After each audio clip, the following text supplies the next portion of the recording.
لا تنسوا الاعجاب بالفيديو والاشتراك في القناة.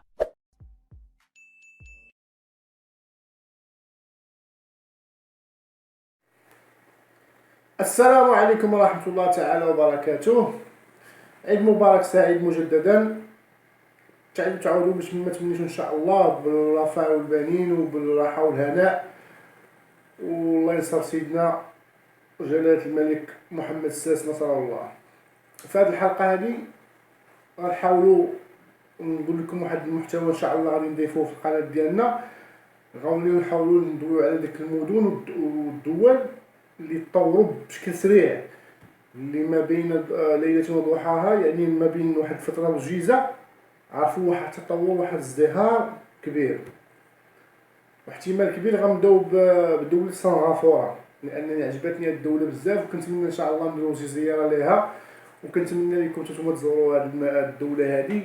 الدولة عرفت واحد الازدهار بشكل خارق وتطور بواحد الشكل سريع في مدة وجيزة، لدرجة أن الفقر ما فيهاش، وكاين فيها واحد المستوى عالي، العيش عالي ومستوى ديال الدخل شويه عالي.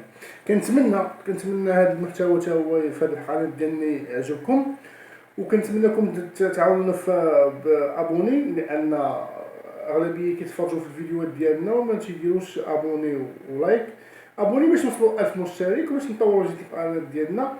كنتمنى لكم ايام سعيده، والعواش تبقى تعاود عليكم، العواش تبقى تجي ان شاء الله، تبقاكم ديما بخير، وتحيه للجميع وشكرا لكل من دعم القناه، والسلام عليكم ورحمه الله تعالى وبركاته.